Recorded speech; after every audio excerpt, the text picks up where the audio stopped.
بسم اللہ الرحمن الرحیم۔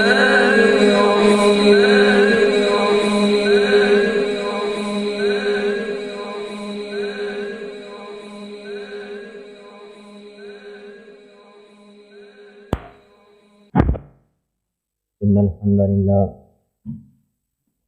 الحمد لله نحمده ونستعينه ونستغفره ونعوذ بالله من شرور أنفسنا ومن سيئات أعمالنا من يهده الله فلا مضل له ومن يضلله فلا هادي له أشهد أن لا إله إلا الله وحده لا شريك له أشهد أن محمدا عبده ورسوله رب اشرح لي صدري ويسر لي امري واحلل عقدة من لساني يفقهوا قولي رب زدني علما۔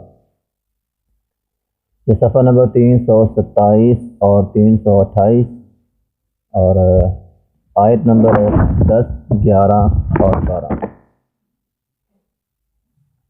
اعوذ باللہ من الشیطان الرجیم۔ اعوذ باللہ من الشیطان الرجیم۔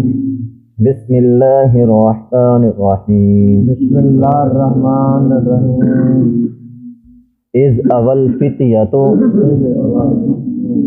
الی الکہف فقالوا ربنا آتنا من لدنک رحمۃ وہیئ لنا من امرنا رشدا فضربنا على آذانهم في الكهف سنين عددا ثم بعثناهم لنعلم أي الحزبين أحصى لما لبثوا أمدا۔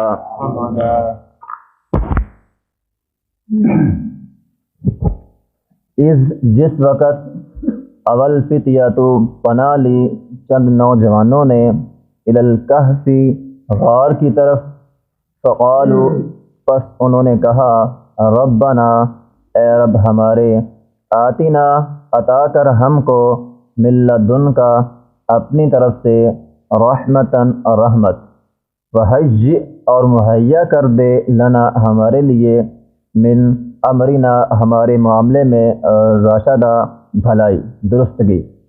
فضربنا تو اللہ تعالیٰ فرماتے ہیں پس ہم نے تھپکی دی، علی آذانہم ان کے کانوں پر، فی الکہف غار میں، سنین عددا چند سال گنتی کے، ثم بعثناہم پھر ہم نے ان کو اٹھا لیا، لنعلم تاکہ ہم جانیں، ای الحزبین کون ہے دونوں گروہوں میں، احصا ٹھیک شمار کرنے والا، لما لبثوا امدا اس کے وہاں رہنے کی مدت کو۔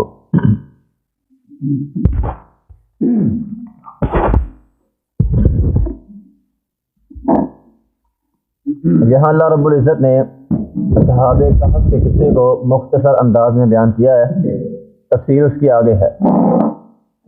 اصحاب کہف یہ لوگ چند نوجوان جس دور میں تھے، اس دور کا بادشاہ، اس کا نام جو ہے وہ دقیانوس تھا۔ یہ بادشاہ ایک ظالم بادشاہ تھا، خاص کر ان لوگوں کے لیے جو عیسائی مذہب کو قبول کرنے والے تھے، کیونکہ اس وقت عیسیٰ علیہ السلام کی نبوت تھی، تو جو بھی عیسائی مذہب کو قبول کرتا یہ بادشاہ اس کو دردناک سزائیں دیتا، اس کو سولی پر چڑھا دیتا۔ تو جب یہ بادشاہ آیا، اس نے دیکھا یہاں کے لوگ جو ہے وہ بہت زیادہ عیسائی مذہب کو ماننے والے ہیں، تو یہ چن چن کے ان کو پکڑتا، بتوں کے پاس لے جاتا، کہتا یا تو بتوں کے نام پر سجدہ کر دو، قربانی دے دو، ورنہ تمہیں قتل کر دیا جائے گا۔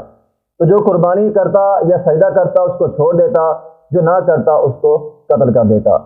تو یہ چند ایک لوگ تھے، نوجوان تھے، شاہی خاندان سے تھے، یہ بھی عامی آدمی نہیں تھے، شاہی خاندان سے تھے، اور ان کی تعداد 7 تھی۔ بعض لوگ کہتے ہیں 6 تو شاہی خاندان سے تھے اور ایک چرواہا تھا، اور وہ جو کتا تھا وہ چرواہی کا ہی تھا، تو اس طرح یہ 7 لوگ تھے، یہ شاہی خاندان کے تھے۔ تو اس دور میں ہوتا کیا تھا کہ تقریب رونما ہوتی تھی، اور یہ بھی کہا جاتا ہے کہ اس دقیانوس سے بھی بڑا ایک بادشاہ تھا جو پوری روم کی سلطنت کا بادشاہ تھا۔ تو جب وہ بادشاہ مختلف شہروں میں چکر لگاتا تو ایک تقریب رونما ہوتی، جس تقریب کے اندر اس بادشاہ کے سامنے، چونکہ وہ بادشاہ اپنے آپ کو رب کہتا تھا، پوری روم کا جو بادشاہ تھا، تو اس کے سامنے یہ جھکتے تھے، اس کو سجدہ کرتے تھے۔ تو جب وہ بادشاہ اس علاقے میں آیا، دقیانوس نے اپنے ان مشیروں کو اور بڑے بڑے جو شاہی خاندان کے لوگ تھے ان کو حکم دیا بھی بادشاہ کو سلامی پیش کرو، جھکو، سجدہ کرو۔ سب باری باری کرتے تھے، لیکن جب ان نوجوانوں کی باری آئی تو انہوں نے سجدہ کرنے سے انکار کر دیا۔ یہ پکڑ لیے گئے، لیکن یہ کسی طریقے سے وہاں سے پھر بھاگ نکلے، اور بھاگ کر اذ اول فتیۃ الی الکہف، اللہ تعالیٰ فرماتے انہوں نے غار کے اندر پناہ لے لی۔ یہ نوجوان جب غار کے اندر گئے تو انہوں نے وہاں جا کر دعا کی۔ کون سی دعا؟ فقالوا ربنا آتنا من لدنک رحمہ، اے رب ہمارے ہمیں اپنی طرف سے رحمت عطا کر، وہیئ لنا من امرنا رشدا، اور ہمارے معاملے میں درستی عطا کر۔ یہ دعا بہت ہی عمدہ ایک دعا ہے۔ دیکھیے ہم لوگ دعائیں مانگتے ہیں رب تعالیٰ سے، اے اللہ مجھے فلاں چیز دے دے، اے اللہ مجھے فلاں چیز دے دے، اے اللہ مجھے فلاں چیز دے دے، لیکن یہ دعا اتنی اعلیٰ ہے کہ اس کے اندر ساری چیزیں آ گئی کہ انہوں نے رب تعالیٰ سے رحمت کی دعا کی ہے، اے اللہ ہمیں اپنی طرف سے رحمت عطا کر۔ انسان کوئی بھی چیز اللہ تعالیٰ سے مانگتا ہے تو مانگتے وقت بہت سی چیزیں ایسی ہوتی ہیں جو انسان کو بھول جاتی ہیں، اس لیے ایسی عمومی دعائیں جن کے اندر تمام چیزیں شامل ہو جائیں، ایسی دعائیں ہمیں رب تعالیٰ سے مانگنی چاہیے۔ اگر ہم قرآن مجید کے اندر دیکھیں تو ہمیں کثیر تعداد ایسی دعاؤں کی ملتی ہے جن کے اندر عموم ہے، جن کے اندر سب چیزیں آ جاتی ہیں۔ تو ان نوجوانوں نے کہا اللہ ہمیں رحمت دے دے، رحمت جو تو چاہتا ہے، جیسی تو رحمت چاہتا ہے وہ ہمیں عطا کر دے۔ اور اسی طرح بعض اوقات انسان اپنے ذہن میں کوئی منصوبہ بناتا ہے، اس منصوبے کے تحت رب تعالیٰ سے دعا کرتا ہے۔ ایک ہے انسان اپنا منصوبہ مانگتا ہے، اللہ جس منصوبے کے تحت میں یہ کام کرنا چاہتا ہوں ویسا کر دے۔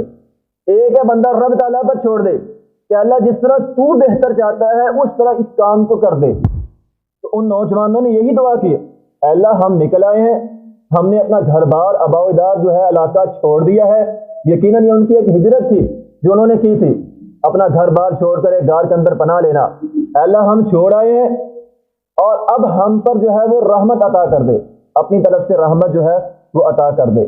تو جب یہ غار کے اندر داخل ہوئے تو ان کے درمیان یہ پایا کہ اب ہم اپنی مستقبل کی زندگی جو ہے وہ غار کے اندر گزاریں گے۔ ہم میں ایک آدمی ہر روز بھیس بدل کر جایا کرے گا اور شہر سے جا کر جو ہے وہ کھانے کی چیزیں لایا کرے گا، اور باقی لوگ اسی غار کے اندر جو ہے وہ رہیں گے۔ اور ساتھ انہوں نے یہ دعا بھی کی، ربنا آتنا من لدنک رحمہ، اے اللہ اپنی طرف سے رحمت عطا کر، وہیئ لنا من امرنا رشدا۔ تو اللہ رب العزت نے بھی ان کی دعا قبول فرما لی۔ اللہ تعالیٰ نے فوراً ان کی دعا جو ہے وہ قبول کی۔ انہوں نے کہا اللہ ہمیں رحمت دے دے، ہمیں سکینت نازل کر دے، ہمیں آرام اور سکون حاصل ہو جائے۔ اللہ تعالیٰ نے کیا کیا؟ انہیں تھپکی دے کر سلا دیا۔ تو یقیناً نیند بھی رب تعالیٰ کی طرف سے ایک بہت بڑی رحمت ہے، خاص طور پر تب جب انسان گھبرایا ہوا ہو، پریشان ہو، بہت بڑی مصیبت انسان کے اوپر ہو، اس وقت نیند کا آنا یہ رب تعالیٰ کی بہت بڑی نعمت ہے کہ انسان کو سب کچھ جو ہے وہ بھول جاتا ہے۔ نیند کے عالم میں انسان جو ہے وہ سب کچھ بھول گیا، پریشانی غم سارے ختم، آرام سے جو ہے وہ سو رہا ہے۔ تو رب تعالیٰ فرماتے ہیں ہم نے ان کی دعا کو قبول کیا اور انہوں نے ہم سے رحمت مانگی، سکینت مانگی، ہم نے ان پر سکینت جو ہے وہ حاصل کر دی۔ فضربنا علی آذانہم، ہم نے ان کے کانوں پر تھپکی کی۔ اصل کے اندر یہ ایک عربی محاورہ ہے، عربی کے اندر اس محاورے کو جو ہے وہ استعمال کیا جاتا ہے، ضرب علی آذانہ، اس کے کانوں پر تھپکی دینا، یعنی جب آدمی گہری نیند سو جائے اس وقت یہ محاورہ استعمال کرتے تھے، ضرب علی آذانہ، کے کانوں پر تھپکی آ گئی ہے۔ اور ہوتا بھی یہ ہے کہ آدمی جب سوتا ہے، آدمی کے دنیا کے تعلق دنیا کا تعلق جو ہے وہ ختم ہوتا ہے، تو سب سے آخر میں جو تعلق ختم ہوتا ہے دنیا کا وہ کانوں کا ہوتا ہے، وہ سماعت کا ہوتا ہے۔ جب آدمی گہری نیند سوتا ہے تب کانوں کا تعلق دنیا سے ختم ہو جاتا ہے۔ بعض اوقات ہوتا ہے یہ آدمی جو ہے وہ آدھی نیند سو رہا ہوتا ہے، جسم سو رہا ہوتا ہے لیکن کانوں کی سماعت ابھی باقی ہوتی ہے، تھوڑی سی آہٹ اس کو فوراً پتہ چل جاتی ہے، تو اب وہ گہری نیند نہیں سو رہا۔ جب کانوں کا سننا بند ہوتا ہے تب آدمی جو ہے وہ گہری نیند سو جاتا ہے۔ تو اللہ تعالیٰ فرماتے ہیں فضربنا علی آذانہم، ہم نے ان کو گہری نیند جو ہے وہ سلا دیا، فی الکہف، غار کے اندر، سنین عددا، چند سال۔ تو یہاں بھی دیکھیے ان کی ایک پریشانی تھی اور پریشانی کے تحت ان کا ایک منصوبہ تھا ان کا منصوبہ یہ تھا کہ ہم میں سے ہر آدمی جائے گا اور بازار سے جو ہے وہ کھانے کی چیزیں لائے گا اور ہم اپنی زندگی یہاں بسر کریں گے.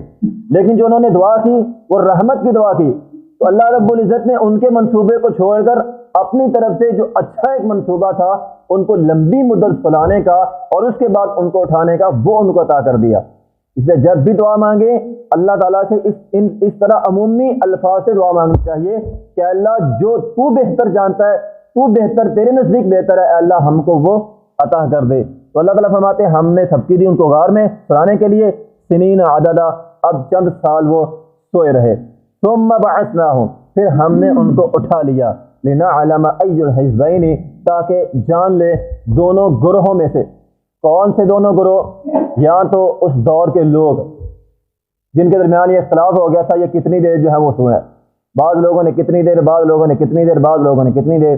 یا پھر ان دونوں گروہوں سے مراد نبی علیہ الصلوۃ والسلام کے زمانے کے لوگ، کہ یہودی اس کے بارے میں بڑی باتیں کیا کرتے تھے وہ کتنی دیر سوئے. لیکن جب قرآن آیا نبی علیہ الصلوۃ والسلام نے ان کو وضاحت کر دی، تب ان کے درمیان جو ہے وہ اختلاف ہو گیا کہ وہ کتنی دیر سوئے.